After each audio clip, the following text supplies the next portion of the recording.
सोचे, हजारों मील दूर समुद्र में कुछ हो रहा है और उसका असर सीधा हमारे शहर के मौसम पर पड़ रहा है ना अजीब बात। आज हम बात करेंगे इसी रहस्यमयी घटना की, जिसका नाम है अल नीनो। एक ऐसा नाम जो किसानों से लेकर वैज्ञानिकों तक सबके माथे पर चिंता की लकीरें ला देता है। एल नीनो ये एक स्पेनिश शब्द है जिसका मतलब है छोटा बच्चा या क्राइस्ट चाइल्ड। जानते हैं ये नाम क्यों पड़ा? क्योंकि पेरू के मछुआरों को ये घटना अक्सर क्रिसमस के आसपास ही दिखती थी। लेकिन देखिए, इसके इस प्यारे से नाम पर बिल्कुल मत जाइएगा, क्योंकि ये छोटा बच्चा ना पूरी दुनिया के मौसम का मिजाज बदलने की ताकत रखता है। तो आज हम क्या क्या जानने वाले हैं। सबसे पहले अल नीनो का एक छोटा सा परिचय, फिर समझेंगे कि ये आखिर है क्या और बनता कैसे है। इसके बाद देखेंगे कि भारत पर इसका क्या असर होता है, और हाँ, 2026 का पूर्वानुमान क्या कहता है, और आखिर में निष्कर्ष पर बात करेंगे। तो चलिए शुरू करते हैं। तो चलिए सबसे पहले मुद्दे पर आते हैं।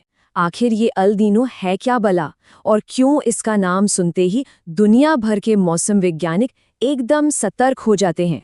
देखिए, बहुत ही सरल शब्दों में अगर समझना हो तो अल नीनो तब होता है जब दुनिया का सबसे बड़ा समंदर यानी प्रशांत महासागर अपनी सतह पर जरूरत से ज्यादा गर्म हो जाता है।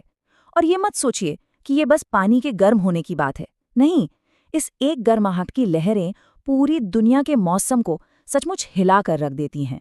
ठीक है, तो अब जरा इसमें और गहराई से उतरते हैं।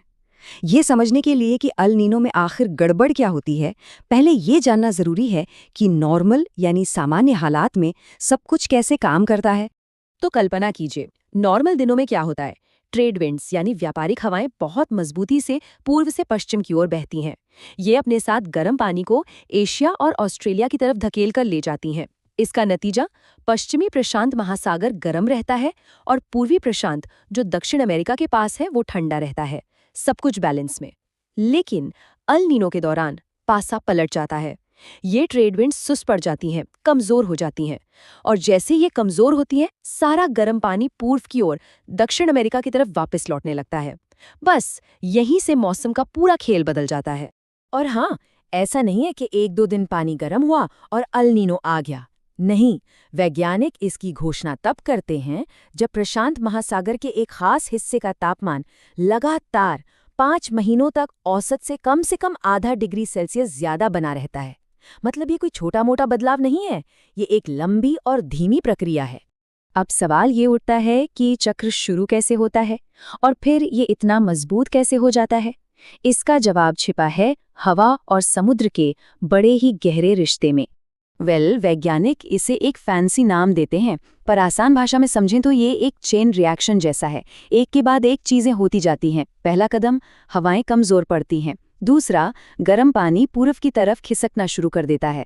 तीसरा, जहां गर्म पानी जाता है, बारिश और बादल भी वहीं चले जाते हैं।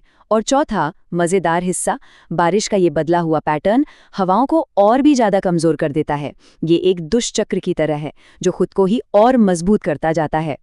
तो चलिए अब आते हैं सबसे जरूरी सवाल पर। प्रशांत महासागर में हजारों मील दूर हो रही इस गड़बड़ का सीधा असर भारत के मानसून और हमारे खेतों पर कैसे पड़ जाता है।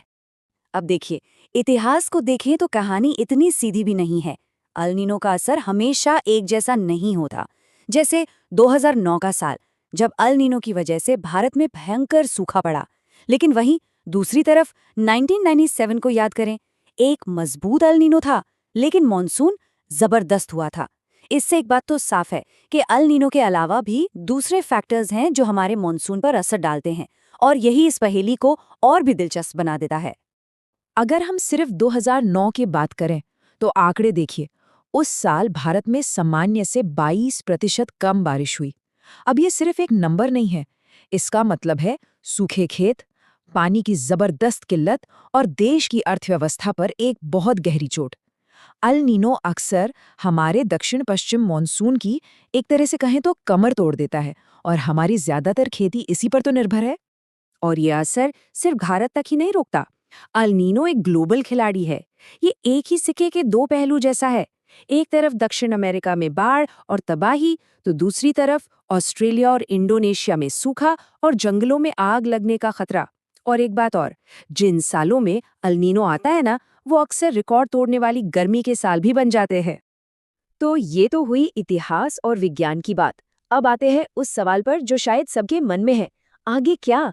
क्या आने वाले समय में हमें ऐसी ही किसी चुनौती के लिए तैयार रहना चाहिए?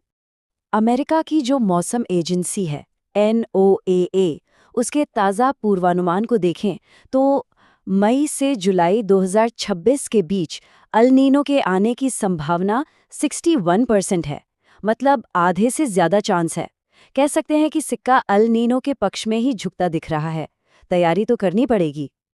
लेकिन रुकिए, कहानी में एक और ट्विस्ट है। कुछ मॉडल्स ये भी कह रहे हैं कि इस बार एक सुपर एल नीनो की भी 25% यानी 1/4 संभावना है। सुपर एल नीनो का मतलब है बहुत बहुत ज्यादा गर्मी और दुनिया भर में मौसम का और भी ज्यादा बिगड़ना। तो इन सब बातों का मतलब क्या है? अल नीनो हमें एक बहुत बड़ी बात याद दिलाता है। ये बताता है कि हमारी पृथ्वी का क्लाइमेट सिस्टम कितना नाजुक और एक दूसरे से जुड़ा हुआ है। एक जगह पर हुआ छोटा सा बदलाव भी पूरी दुनिया में हलचल मचा सकता है। तो सवाल ये है कि हम कर क्या सकते हैं? देखिए, कुछ कदम तो उठाने ही होंगे। जैसे ऐसी फसलें उगाना जो सूखा झेल सके, पानी की हर बूंद को बचाना होगा, मौसम के पूर्वानुमान का बेहतर इस्तेमाल करके पहले से तैयारी करनी होगी, और सबसे बढ़कर हम सबको पर्यावरण को बचाने में अपनी भूमिका निभानी होगी। और अंत में ये हमें एक बहुत बड़े सवाल के साथ छोड़ जाता है। जैसे जैसे हमारी जलवायु बदल रही है, अल नीनो जैसी घटनाओं का भविष्य क्या होगा?